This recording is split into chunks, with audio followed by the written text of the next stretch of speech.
क्या आपने कभी गौर किया है, जैसे ही आप नहाने जाते हैं अचानक पेशाब का दबाव बढ़ जाता है। कभी ऐसा लगता है कि अभी तक कुछ नहीं था, लेकिन जैसे ही पानी शरीर को छूता है पेशाब की इच्छा जाग जाती है। क्या ये बस एक संयोग है या इसके पीछे कोई खास वजह छुपी है? जिंदगी में कोई भी घटना बस यूं ही नहीं होती, हर छोटी छोटी चीज के पीछे कोई ना कोई वजह होती है। अब सवाल ये उठता है कि नहाते वक्त हमें पेशाब क्यों आती है? क्या ये हमारे शरीर की कोई कमजोरी है? क्या ये किसी बीमारी का संकेत है, या फिर ये दिमाग और शरीर के बीच गहरे रिश्ते की तरफ इशारा करता है? बस सोचो, अगर ये सिर्फ शरीर का एक सामान्य काम होता तो हर कोई इसे इतना गहराई से क्यों महसूस करता?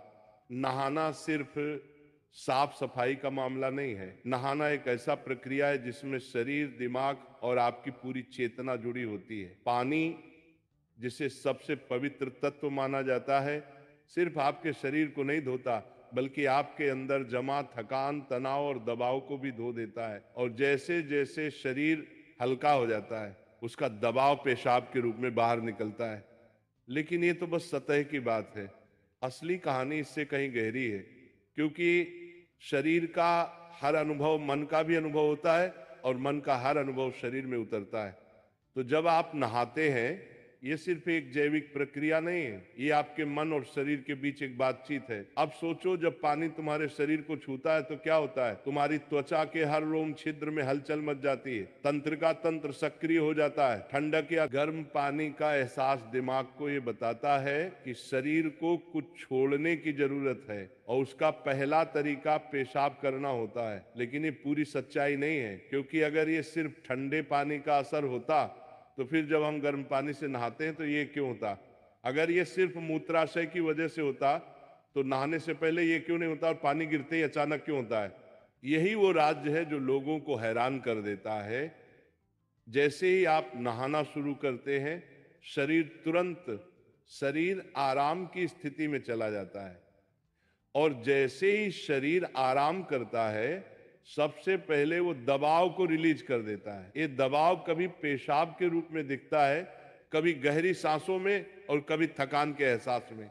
इंसान तब तक दबाव में रहता है जब तक वो खुद को छोड़ना नहीं सीखता। नहाना, पानी में डूबना, ये सब काम इसलिए अच्छे लगते हैं क्योंकि ये आपके अंदर के बोझ को हटा देते हैं। बस याद करो कि कभी गर्मी में जब तुम ठंडे पानी से नहाने बैठते हो तो पहला छींटा ही पूरा शरीर एक झटका महसूस करता है। उस झटके में शरीर कुछ देर के लिए नियंत्रण खो बैठता है, और नियंत्रण खोने से इच्छा पैदा होती है। अब आप सोचेंगे कि क्या ये हर किसी के साथ होता है? हाँ, लगभग हर किसी ने कभी न कभी इसे महसूस किया होता है।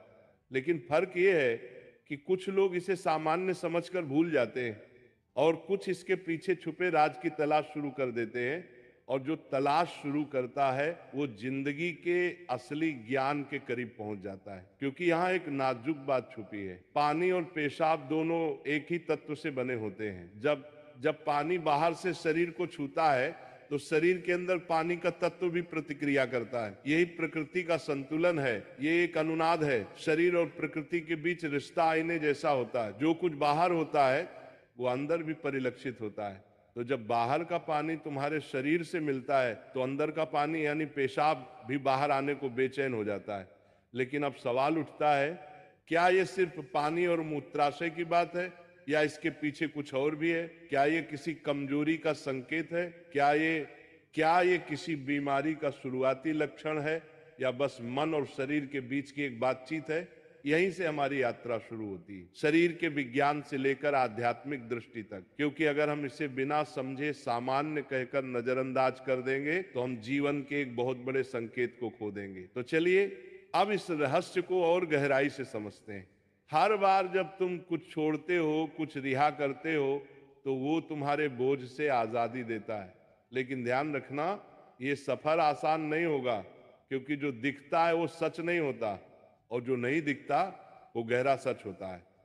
लेकिन सवाल यह है कि ऐसा क्यों होता है कि कुछ लोग इसे ज्यादा महसूस करते हैं और कुछ कम? यहां मनोविज्ञान की भूमिका आती है। मनोविज्ञान कहता है कि हमारा मन और शरीर गहराई से जुड़े होते हैं। जैसे ही मन आराम करता है, शरीर भी रिलीज होना चाहता है। इसे कैथारसिस कहते हैं। सोचो, जब तुम रोते हो तो कैसा महसूस करते हो? पहले तो भारीपन होता है, लेकिन रोने के बाद हल्कापन महसूस होता है। बिल्कुल ऐसा ही होता है, पेशाब आने में भी ऐसा होता है।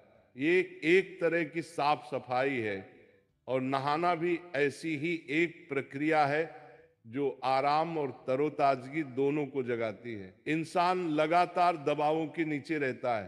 तनाव, इच्छाएं, डर, गुस्सा, चाहत, ये सब अंदर जमा रहते हैं। जब आप नहाते हैं तो पानी सिर्फ शरीर को नहीं धोता, ये आपके दबावों को भी पिघलाता है। और जैसे ही दबाव कम होता है, शरीर से छोटे छोटे रिहाई के संकेत पहले निकलते हैं। मतलब पेशाब आने की इच्छा सिर्फ जैविक नहीं है, बल्कि मनोवैज्ञानिक भी है। ये इस बात की निशानी है कि जैसे ही आप आराम में, शरीर राहत चाहता है। पानी सिर्फ शरीर को साफ नहीं करता, ये आपके अवचेतन तक पहुंचता है, क्योंकि पानी का अस्तित्व बहुत गहरा है। आप मां के गर्भ में पानी से घिरे हुए पैदा हुए थे। आपके पहले अनुभव पानी से जुड़े होते हैं। इसलिए जब भी पानी आपको छूता है, आपका अवचेतन सक्रिय हो जाता है। इसीलिए नहाना इतना सुखद लगता है। इसीलिए पानी में डूबना, किसी झील या समुंदर के किनारे बैठना इतना आरामदायक होता है। और इसीलिए जब भी शरीर पानी से टच करता है तो वह तुरंत राहत चाहता है, क्योंकि ये उसकी सबसे पहली अनुभूति होती है। हर बार जब पानी तुम्हें छूता है तो गर्भाशय का अनुभव वापस आ जाता है। गर्भ में तुम पूरी तरह आराम में थे, कोई तनाव नहीं, कोई दबाव नहीं। पानी का माहौल और राहत पाने का एहसास ही वजह है कि नहाते वक्त पेशाब आना स्वाभाविक होता है। लेकिन अब एक सवाल बचता है, क्या नहाते वक्त पेशाब आने की इच्छा सिर्फ एक सामान्य रिफ्लेक्स है, या ये किसी बीमारी का संकेत भी हो सकता है?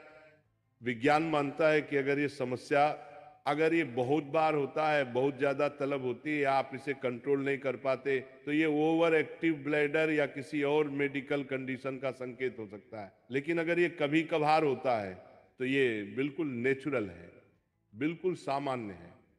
अब सोचो, क्या आपने कभी ध्यान दिया कि ये तलब तभी बढ़ती है जब पानी डाला जाता है?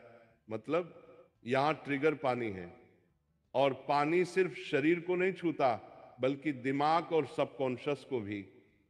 तो असली सवाल ये है कि क्या आप इसे बस एक प्रॉब्लम मानकर नजरअंदाज कर देंगे, या इसे एक संकेत के रूप में लेंगे कि दोनों शरीर और मन को आराम चाहिए, हल्कापन चाहिए, आजादी चाहिए। हर तरह की रिहाई सिर्फ जैविक नहीं होती, ये आध्यात्मिक भी होती है। आपको छोटे छोटे रिहाई के मौके दिए गए हैं ताकि आप एक बड़े रिहाई की तरफ बढ़ सकें। पेशाब, आंसू, हंसी, ये छोटे रिहाई के तरीके हैं, लेकिन ध्यान सबसे बड़ी रिहाई है। मतलब अगर आप समझ पाओ कि इच्छा क्यों आती है, तो ये सिर्फ एक शारीरिक अनुभव नहीं रहेगी, बल्कि ध्यान की तरफ एक कदम बनेगी। चलो अब नाम जप करते हैं राधा रानी का, तो मेरे साथ बोलेंगे, राधे राधे, जय राधा रानी की जय, राधा रानी की जय, राधा रानी की।